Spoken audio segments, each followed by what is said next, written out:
My name is Steve Gerben. I'm from Bryn Mawr, PA. I had a dog growing up. It was a mutt.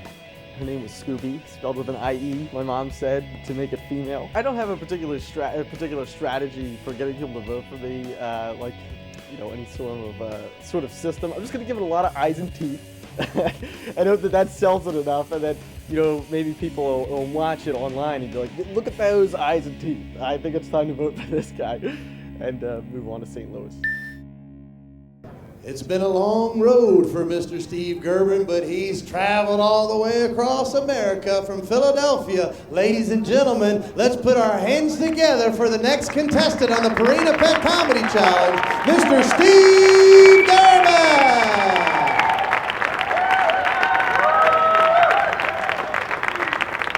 All right. Greetings. Okay. You know what pet I always wanted to have growing up? Ninja Turtle. I thought that would be great. You know, you could take him to school, he'd protect you from bullies. I mean, now that I'm older, I realize how horrible that would be. You know, could you imagine you had your pet turtle, he gets out, he crawls through some ooze, and now he shows up at your doorstep. He's like 6 foot tall, he's jacked, he's got a stream of consciousness. Now he's no longer like a pet, he's a roommate. And a bad one. Right? He's always bringing over his other Ninja Turtle friends. They're doing karate in your living room. You're like, Snapper, what's going on here? He's like, whoa, whoa, whoa. First of all, it's no longer Snapper. It's Michelangelo. We're actually all named after famous Italian Renaissance painters. I don't know why. Have you met Splinter? He's a massive rat that teaches us karate. He's going to stay with us a couple weeks. If you need me, I'll be in your room swinging around a nunchuck, probably breaking valuable stuff. Cowabunga, dude. Okay, good. Got his approval. But I mean, if you think about it, like at the end of the day, why do we even have pets? You know, it's to show us a little bit of love, some affection. Could you imagine how creepy that would be if, like, you're sitting on your couch and your Ninja Turtle crawls up next to you when you're watching Grey's Anatomy, just like wrapping his huge arm around your face? Scratch my tummy, dude. Radical.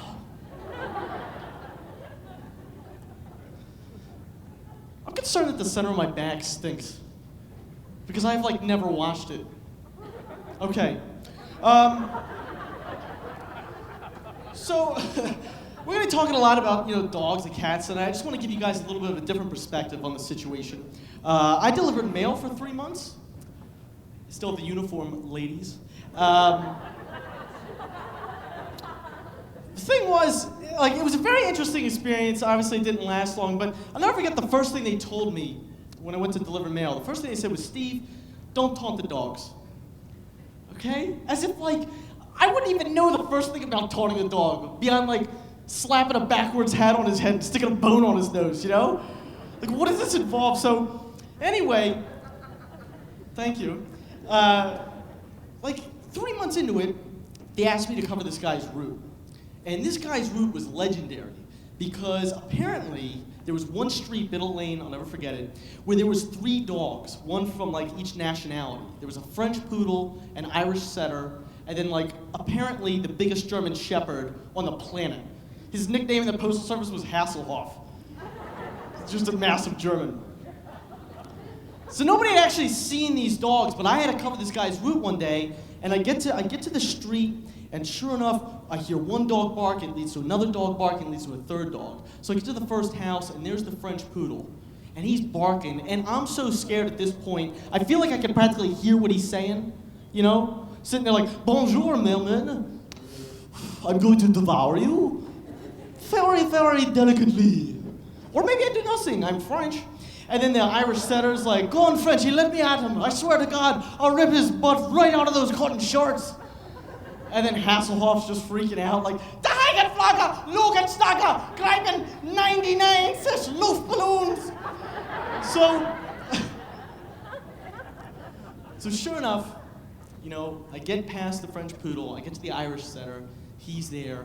I come around the shrubbery of like a house 5 houses down. There's Hasselhoff in the yard, no leash, no chain, nothing. And so the first thing I do is I scream. I'm like, ah! Which came out so feminine and so like high pitched. I don't know if you guys ever done that, where like you say something and it just comes out weird, and then that just keeps ruminating over and over in your head. Like you're at the grocery store and the guy's like, "You want a bag with that?" And you're like, "Yeah." And then for the next 10 minutes, all you can hear is like, "Yeah, yeah, yeah, yeah, yeah." So I start booking for the end of this lawn. All I can hear is like, "Ah!" I reach for the only thing I had to defend myself, which is a United States canned issued thing of dog mace, aptly named Halt, okay? But the thing is, I hadn't I don't know if you could tell, a confrontational person. And so I hadn't fired anything for like a long time in my life. Like the last thing I had fired was like a super soaker when I was 13. And I was like too weak to even pump the air into it. And then I had this like nervous feeling that it was gonna go wrong, like some cliche action movie, where I'd like go to spray him, and it would be like click, click, click, click, and then he would like snatch it out of my hand and be like, "You forgot to take the safety off." Ah!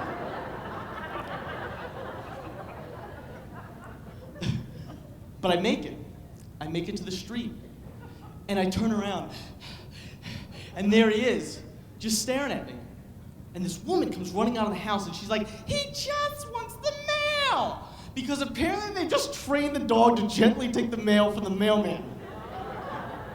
I know.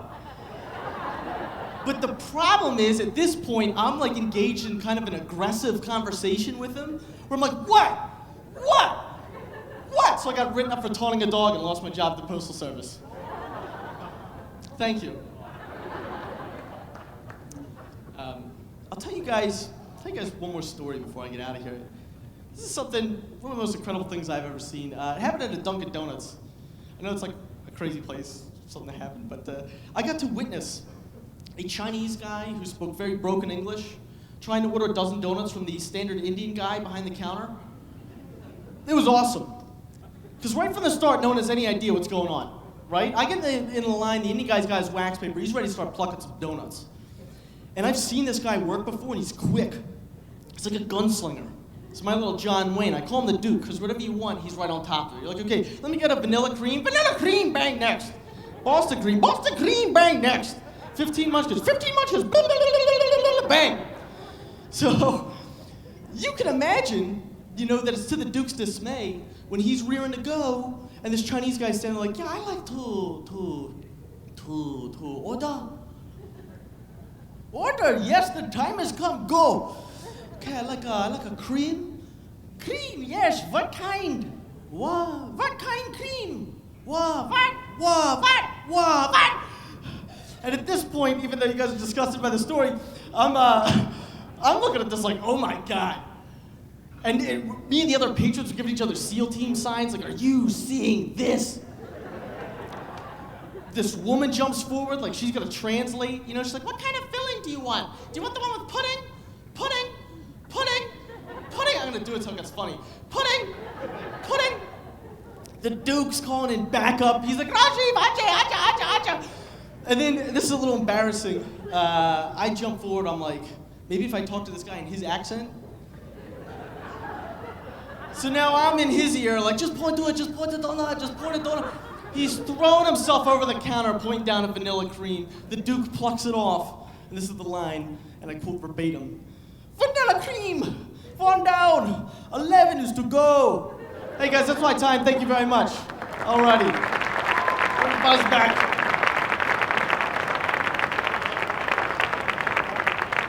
Steve Gerben, give him a big round of applause.